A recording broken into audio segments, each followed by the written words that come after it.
This is the story of time. Out of the vast system of the universe, out of the movement of star and planet, of sun and moon, out of mystery and faith and need, before the axe and the arrowhead, before the dawn of civilization, man became aware of time, became aware of the order in his universe. And so he sought to measure time by star and sun, by light and shade.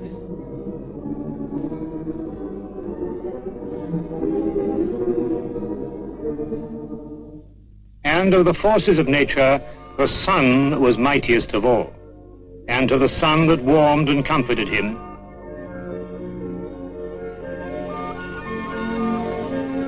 to the sun that brought his crops to life-giving fruition, to the sun that measured his days with its birth, death, and resurrection, to the wondrous sun, the magic sun, the life-giving sun, man performed magic rites. And out of star law and shadow reckoning were born the arts of writing, architecture, numbering, and geometry. First by the height and position of the sun, then by the shadow of a pole falling across a half circle of stones, invisible time was visibly measured. And the Egyptian obelisk measured the hour and progress of time. Out of a pillar of stone and a blanket of sand, the first sundial was made, the obelisk a stylus, the desert its face. And thus time lay in the palm of Egypt, measuring man's day and his labor. Time had become an instrument of man. But the sundial was only half a clock, measured only the sunlit hours, was conquered by cloud and storm and night. But man's need to measure the passage of time, in night as well as day, proved greater than his obstacles. And with tallow and string, the problem was solved.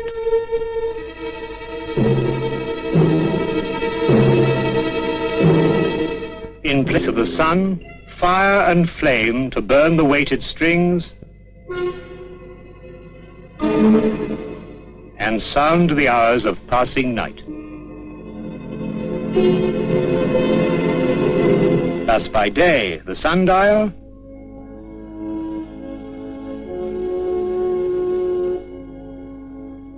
and by night, the clock of fire.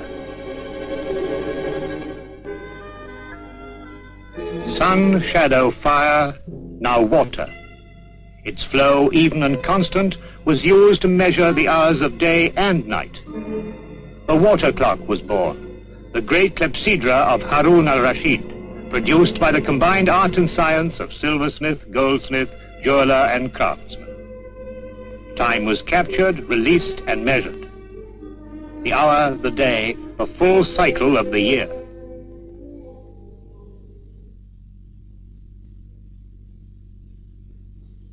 And now, the sands of time were used to measure the hour of time, the minute, the second.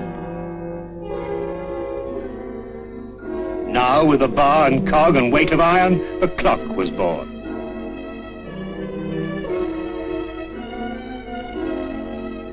and in the Cathedral of Pisa, Galileo observed a swinging lamp to discover the principle of the pendulum, and then applied it to the measurement of time.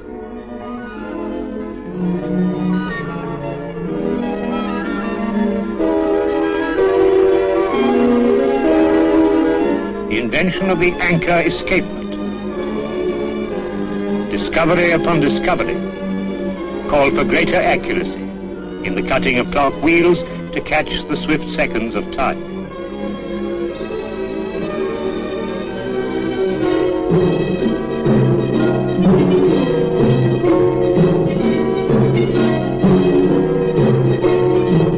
And the work of men's minds, of Ctesippus, Voltaire, Regiomontanus, of Copernicus, Galileo, Hooke, of Frisius and Huygens, of men known and unknown, the search of ages, the scanning of skies, the use of sun and shadow, fire and water and sand, and now of metal, and now in the Middle Ages, the birth of the mechanical clock.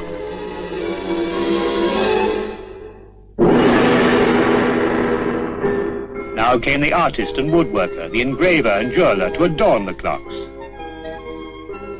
Inlays of gold and silver, and figures symbolic of man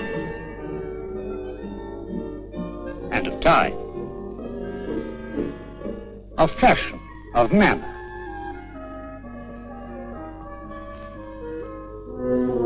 And of morality. On the hour, every hour, with humor and wit.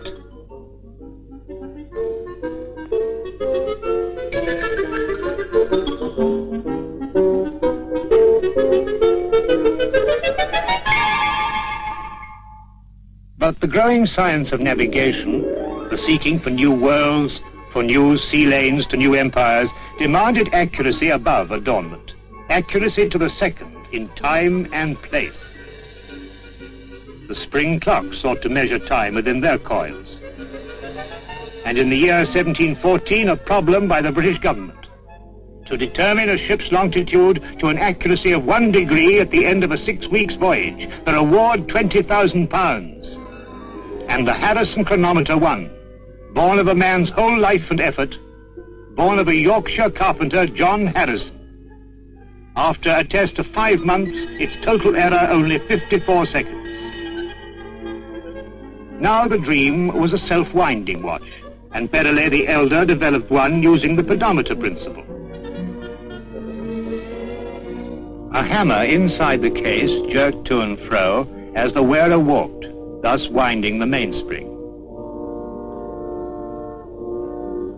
But the watch was not accurate, failed as other perpetual watches were to fail.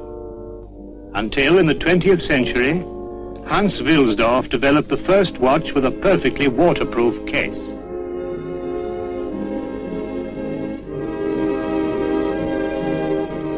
And to the delicate mechanism, now protected from dust, dirt and humidity, he added the rotor self-winding mechanism. And man at last possessed a watch, accurate, waterproof and self-winding.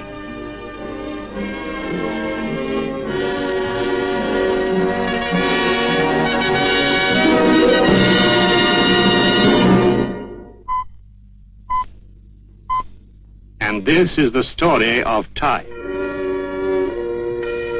This is the story of man's progress in time measurement. This is the story of how man learned from the movement of star and planet, of sun and moon, to measure time, and how he captured the ordered harmony of the heavens and confined it within the sensitive strength of the modern watch.